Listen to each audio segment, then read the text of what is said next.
दोस्तों, आज की कहानी है सासू माँ आपकी बड़ी बहू इतनी अच्छी है तो वो आपको अपने पास क्यों नहीं रखती। दोस्तों, कहानी शुरू करने से पहले अगर आपने चैनल को सब्सक्राइब नहीं किया हो तो कर लीजिए ताकि आपके पास पहुंच सके हर नया वीडियो। सुषमा जी का बड़ा बेटा पंकज विदेशी कंपनी में उसी ओहदे पर कार्यरत थे। 10 वर्ष पहले उसकी शादी अपने साथ ही कार्य करने वाली मानसी के साथ हुई। दोनों की सोच काफी मिलती थी, इसलिए उन्होंने शादी करने का फैसला किया, जिसे सुषमा जी तथा उनके पति ने शहर स्वीकार कर लिया। कंपनी का हेड ऑफिस बेंगलोर में था। अंत बेटा बहू बेंगलुरु में ही रहते थे, जबकि सुषमा जी छोटे बेटे सुधीर तथा पति के साथ दूसरे शहर में रहते थे। पंकज और मानसी का एक ही बेटा था जो तीसरी क्लास में पढ़ता था। घर के सारे ही कार्यों के लिए मेड लगाई हुई थी, क्योंकि मानसी को फुर्सत ही नहीं मिलती थी। सवेरे 9 बजे से शाम के 6 बजे तक ऑफिस का काम होता था। रात को बेटे के साथ कुछ समय बिताती, उसकी पढ़ाई लिखाई देखती और गुड नाइट हो जाती। छोटा बेटा सुधीर बैंक में काम करता था। सुषमा जी के पति सरकारी नौकरी में थे। उनका भी सेवानिवृत्ति का समय पास आ रहा था, इसलिए वे चाहते थे कि सुधीर की शादी भी उनकी सेवानिवृत्ति से पहले हो जाए। भाग्य से उन्हें अपने ही शहर की अच्छे परिवार की लड़की मीतू पसंद आ गई। मीतू बहुत ही सुशील, सुंदर, समझदार तथा स्नातक तक शिक्षित थी। मध्यम वर्गीय परिवार से ताल्लुक रखने के कारण किफायती तथा संतुलित जीवन शैली जीने वाली थी। शादी के कुछ समय बाद ही उसने अपने आप को पूरी तरह से ससुराल के परिवार के अनुसार सवे को ढाल लिया था। मानसी तथा पंकज साल में 1-2 बार माँ बाप से मिलने आते, 1 सप्ताह रुकते और फिर उन्हें अपने पास कुछ दिन रहने के लिए कहकर जाते। सुधीर की शादी से पहले सुषमा जी तथा पति बड़े बेटे बहू के कभी कभी रहने चले जाते थे। मानसी उनकी अच्छी भगत करती। सारा दिन घर में रहने वाली मेड उनकी पसंद का खाना बनाकर उन्हें खिलाती। पोता भी उनके साथ खेलता और मानसी उनकी बड़ी फिक्र दिखाती। वापसी में कुछ ना कुछ उपहार भी दे दिया करती, जिससे सुषमा जी बड़ी खुश रहती। अक्सर वह अपनी सहेली और रिश्तेदारों के बीच बड़ी बहू की तारीफ करती रहती। देखो, इस बार मुझे मानसी ने कितनी सुंदर शॉल दी है, कहते हुए सबको शॉल निकाल कर दिखाती। मानसी का ड्रेसिंग सेंस बहुत अच्छा है। ऑफिस की ड्रेस में तो खैर वह आकर्षक लगती ही है, लेकिन जब कहीं बाहर घूमने फिरने जाते हैं उस समय भी बहुत आकर्षक ढंग से तैयार होती है। मानसी ने घर बहुत सुंदर तरीके से सजाया हुआ है। चाहे वह नौकरी पैसा है, लेकिन फिर भी रख रखाव बहुत अच्छा है। बेटे को भी ट्रेंड किया हुआ है, जरा भी कचरा नहीं डालता, ना घर को अस्त व्यस्त करता है। लबोलू अब यह कि बड़ी बहू मानसी की तारीफ के कसीदे काटती रहती। छोटी बहू मीति के सामने भी कभी कभी वह ऐसे ही बातें करती। साल भर तो मीतू ने भी इस पर ध्यान नहीं दिया और इसी सहजता से लिया कि अगर बड़ी बहू सचमुच इतना ख्याल रखती है तो उनकी तारीफ तो होगी ही। अब मीतू भी एक प्यारी सी गुड़िया की माँ बन चुकी थी।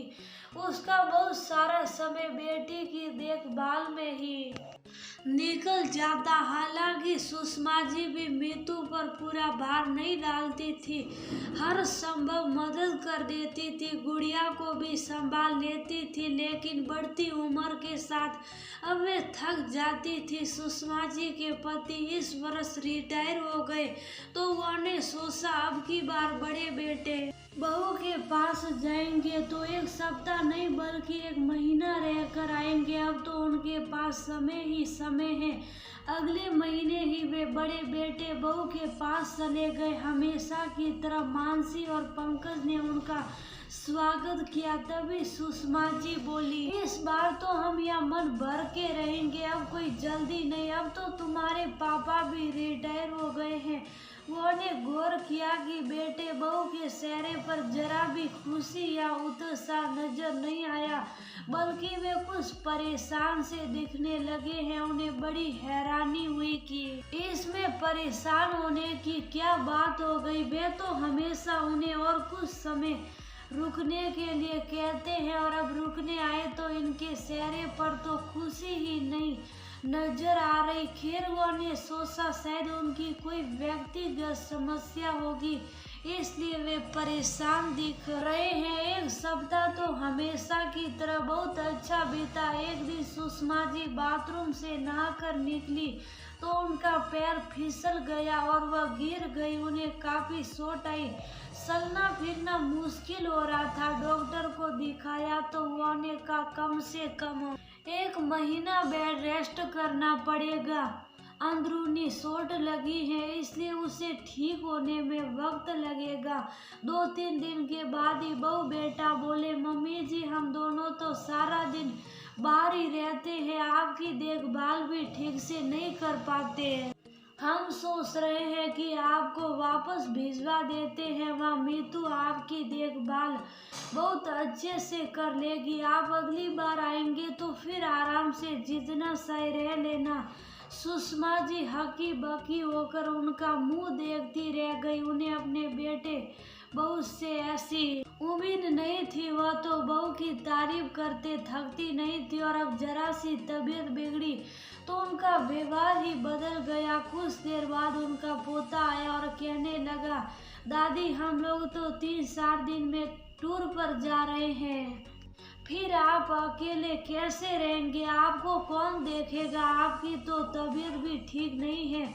सुषमा जी और पति हक्के बक्के रह गए। अगर ऐसी बात थी तो बेटा बहू ने उन्हें क्यों नहीं बताई, क्यों उनसे छुपाया? इतना बेगानापन इनके मन में कैसे आ गया? वे और उनके पति कोई जवाब नहीं दे सके। अगले दिन ही बेटे बहू ने एम्बुलेंस की व्यवस्था कर दी और उन्हें वापस भिजवा दिया। सुषमा जी की तबीयत देखकर मीतू की आंखें सलग पड़ी। पंकज का फोन आने पर उन्होंने वाकर का इंतजाम तो करके रखा ही था। वाकर के सहारे से धीरे धीरे चलाकर सुषमा जी को भीतर ले गई। छोटी गुड़िया को संभालने के साथ साथ अब सुषमा जी का भी पूरा भार मीतू पर आ गया था। सुखी व संस्कारवान परिवार से थी, जहाँ अपने परिवार के सदस्यों की तकलीफ को अपनी ही तकलीफ मानकर उनकी सेवा की जाती है। वह भी जी जान से सुषमा जी की सेवा में जुट गई। उन्हें समय से दवा खाना, फल, दूध, टॉनिक वगैरह देना, हल्के हाथ से मालिश करना, कुछ देर उनके साथ बैठकर हल्की फुल्की बातचीत करना, छोटी गुड़िया को उनके पास खेलने के लिए बैठा देना आदि से वह उनका ध्यान बीमारी से हटाने की पूरी कोशिश करती। सुषमा जी को पहली बार महसूस हुआ कि बड़ी बहू के पास वे केवल सप्ताह भर ही रहते थे तो वह उनकी अच्छी भगत कर देती थी। कुछ अपनी मीठी बातों से, कुछ उपहार देकर उन पर प्रभाव डालती थी। लेकिन उन पर जरा सी मुसीबत आई तो बहाने टाल मटोल करके उन्हें वापस भिजवा दिया। जबकि मीतू तो दिल जान से उनकी सेवा कर रही है। प्रशंसा की पात्र तो वह है। उन्हें मीतू पर बहुत प्यार उमड़ आया। अपने पति से वह कहने लगी, हमारी किस्मत अच्छी है जो हमें मीतू जैसी बहू मिली। इतनी शांत, सरल, समझदार और सेवाभावी बहू किस्मत से ही मिलती है। चेहरे पर जरा भी सिकन नहीं, सारा दिन घर के कामों में बच्ची और मेरी देखभाल में लगा देती है, पर उफ तक नहीं करती। सारे कार्य इतनी आत्मीयता से करती है कि मन प्रसन्न हो जाता है। सचमुच हम भाग्यशाली हैं। पति ने भी स्वीकृति में सिर हिला दिया।